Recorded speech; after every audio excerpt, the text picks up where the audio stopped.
এই নির্দিষ্ট সময় আল্লাহ রাব্বুল আলামিনের জন্য বের করে কিছু আমল করতে হবে। কিছু আমলের মধ্যে মোটামুটি 15টা আমল আছে। কয়টা আমল ভাই? 15টা আমল আছে।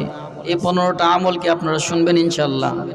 এই 15টা আমল নিয়ে আজকে বাড়িতে যাবেন আপনারা। আশা করি এই 15টা আমলের মধ্যে একটা আমলও যদি নিয়মিত করেন, বিশ্বনবী সহিহ মুসলিমের মধ্যে বলেছেন, আখলিস দীনাকা ইয়াকফিকাল আমালুল কলিল। তোমার আমল যদি কম হয়, সেটা যদি অনেক পরিমাণে কমও হয়, কিন্তু ইখলাসের সাথে তুমি যদি প্রতিদিন করো, এই একটা আমলি বিশ্বনবী বলেন কিয়ামতের দিন তোমার নাজাতের জন্য জরিয়া হয়ে যাবে। এই 15টা আমল শুনবেন তো ইনশাআল্লাহ? আমি কোনো কিসসা কাহিনীর দিকে যাব না। এই 15টা আমলই আমি কোরআন থেকে দলিল দিয়ে বলবো, আপনারা শুনবেন ইনশাআল্লাহ।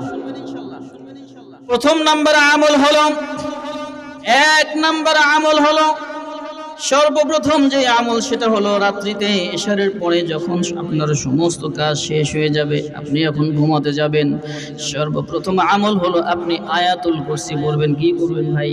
আয়াতুল কুরসি। আয়াতুল কুরসি এটা কি কোনো খারাপ জিনিস ভাই? এটা হলো কোরআনের মধ্যে সবচাইতে দামি একটা আয়াত। কি আয়াত ভাই? সবচাইতে দামি আয়াত। এই আয়াতের শানে নুজুলের মধ্যে আসছে হযরত আবু হুরায়রা। নাম কি ভাই? হযরত আবু হুরায়রা রাদিয়াল্লাহু তাআলা আনহু, হুজুর পাক সাল্লাল্লাহু আলাইহি সাল্লাম তাকে খাদ্য ভাণ্ডারের দায়িত্ব দিলেন। ওর মধ্যে যাকাতের কিছু মাল ছিল, খাদ্য ছিল, বস্ত্র ছিল। হযরত আবু হুরায়রা রাদিয়াল্লাহু তাআলা আনহু রাত্রিতে যখন খাদ্য ভাণ্ডারের দায়িত্ব শেষ করে তালা লাগাইয়া দিবেন, পরের দিন সকালবেলা দেখলেন তালা লাগাইয়া দিলেন। পরের দিন সকালবেলা দেখতে পাইলেন খাদ্য ভাণ্ডারের মধ্যে কিছু খাদ্য ছিল, খেজুর। কি ছিল ভাই? কিছু খেজুর। দেখতে পাইলেন কিছু খেজুর কমতি আছে। কি ব্যাপার? আমি তো খেজুরকে পুরা ভর্তি করে রেখে দিছি, কিছু খেজুর কম দেখা যায়, কারণটা কি? হযরত আবু হুরায়রা রাদিয়াল্লাহু তাআলা আনহু পরের দিন চিন্তা করলেন, খেজুর তো ছিল পুরা ভর্তি, আজকে খেজুর কম কেন? হুজুর পাক সাল্লাল্লাহু আলাইহি ওয়াসাল্লামকে বললেন, ইয়া রাসূলুল্লাহ, ইয়া হাবিবাল্লাহ, আমাকে দায়িত্ব দিয়েছেন খাদ্য ভাণ্ডারের, কিন্তু খাদ্য শস্যের মধ্যে কিছু কম দেখতে পাই, কারণটা কি? হুজুর সাল্লাল্লাহু আলাইহি সাল্লাম বললেন, ঠিক আছে, আজকে তুমি রাত্রিতে পাহারা দিবে। যদি কাউকে পাও খেজুর চুরি করার জন্য আসে, তাকে হাতটা ধরবা।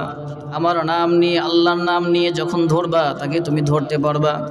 হযরত আবু হুরায়রা রাদিয়াল্লাহু তাআলা আনহু, সহিহ ইবনে বুখারীর মধ্যে আসছে, তাফসীর ইবনে কাসিরের ব্যাখ্যায়, আয়াতের ব্যাখ্যায় আসছে, হযরত আবু হুরায়রা রাদিয়াল্লাহু তাআলা আনহু রাত্রিতে পাহারা দেওয়া শুরু করে দিলেন। দেখতে পাইলেন সুঠাম দেহের অধিকারী একজন যুবক মানুষ আয়েশা খেজুরগুলো উঠাইতে লাগছে। হযরত আবু হুরায়রা রাদিয়াল্লাহু তাআলা আনহু হাতটা ধরে ফেললেন। ধরে তাকে জিজ্ঞাসা করলেন, কে তুমি? ওই ব্যক্তি বলল, আমি হইল জিন। আমি কি? জিন। তুমি এই খাদ্য ভাণ্ডার থেকে মাল নেওয়ার জন্য আসছো, চুরি করার জন্য আসছো? তখন ওই জিন বলল, আমি খুবই অসহায়, আমার খানার খুব প্রয়োজন। হযরত আবু হুরায়রা রাদিয়াল্লাহু তাআলা আনহু বলেন, আমার মায়া হলো, আমি তখন তাকে ছেড়ে দিলাম। সকালবেলা যখন মসজিদে নববীতে ফজরের নামাজ পড়তে গেলাম, নামাজ শেষে হুজুর পাক সাল্লাল্লাহু আলাইহি সাল্লাম আমাকে ডাকলেন, ইয়া আবু হুরায়রা, রাত্রিতে তোমার যুবকের কি অবস্থা? সুবহানাল্লাহ বলেন। হুজুর পাক সাল্লাল্লাহু আলাইহি সাল্লামের খবর হয়ে গেছে। আবু হুরায়রা বললেন, ইয়া রাসূলুল্লাহ, ইয়া হাবিবাল্লাহ, আমি তো তাকে ধরেছি, চোরকে ধরেছি শক্ত হাতে, কিন্তু আমি তাকে ছেড়ে দিয়েছি। কেন ছেড়ে দিলা? বলে, ইয়া রাসূলুল্লাহ, ইয়া হাবিবাল্লাহ, সে বলতেছিল আমি খুবই ক্ষুধার্ত, আমার পরিবার খুবই অসহায়, এই জন্য আমার মায়া হলো, তাকে ছেড়ে দিলাম। হুজুর সাল্লাল্লাহু আলাইহি সাল্লাম বললেন, সে মিথ্যাবাদী ছিল, আগামীকালকে আবার আসবে, তুমি তাকে আবার ধরবা। এইভাবে আগামীকাল আবার আসলো, আবার ধরলো। এইভাবে তৃতীয় দিন হুজুর সাল্লাল্লাহু আলাইহি সাল্লাম বললেন, আজকে যদি আসে তাকে ছাড়বে না, তাকে আমার কাছে নিয়ে আসবে। তৃতীয় দিন যখন আসলো, এবার হযরত আবু হুরায়রা রাদিয়াল্লাহু তাআলা আনহু শক্ত হাতে ধরে ফেললেন, আল্লাহর রাসূলের নাম নিয়ে ধরে ফেললেন। আজকে তোমার নিস্তার নাই। তখন ওই দুষ্ট জিন বলল, আজকে যদি তুমি আমাকে ছেড়ে দাও, তোমাকে এমন একটা জিনিস শিক্ষা দেব, সেই জিনিস যদি তুমি রাত্রিতে পড়েছো, তোমার ঘর এবং তোমাকে আল্লাহ তাআলা সারা রাত্রি নিরাপত্তা দান করে দিবে। হযরত আবু হুরায়রা রাদিয়াল্লাহু তাআলা বললেন, কি সেই আমলটা? এবার ওই দুষ্ট জিন শিখায় দিল, সেই আমলটা হলো আয়াতুল কুরসি।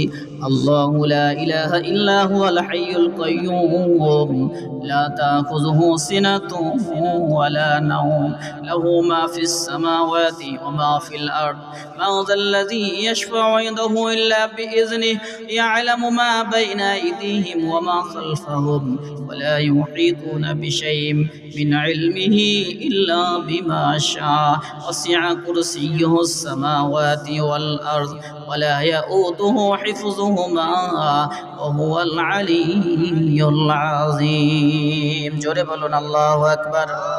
হযরত আবু হুরায়রা রাদিয়াল্লাহু তাআলা আনহু যখন এই সূরাতুল কারীমের সবচাইতে দামি আয়াতটা যখন শিখলেন, ওই ব্যক্তিকে তখন ছেড়ে দেওয়া হলো।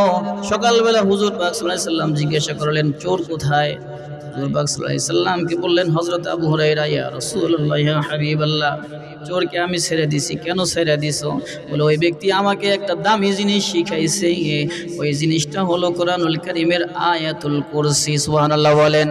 বিশ্বনবী তখন বললেন, আবু হুরায়রা, যদিও সে মিথ্যাবাদী একজন জিন, দুষ্ট জিন, কিন্তু তোমাকে যেটা শিক্ষা দিয়েছে সেটা সত্য অসত্যই শিক্ষা দিয়েছে। কোনো ব্যক্তি যদি রাত্রিবেলায় আয়াতুল কুরসি পড়ে যদি ঘুমায়, তার ঘর এবং তাকে সম্পূর্ণ নিরাপত্তা আল্লাহর নিজ দায়িত্বে উঠায় নেয়।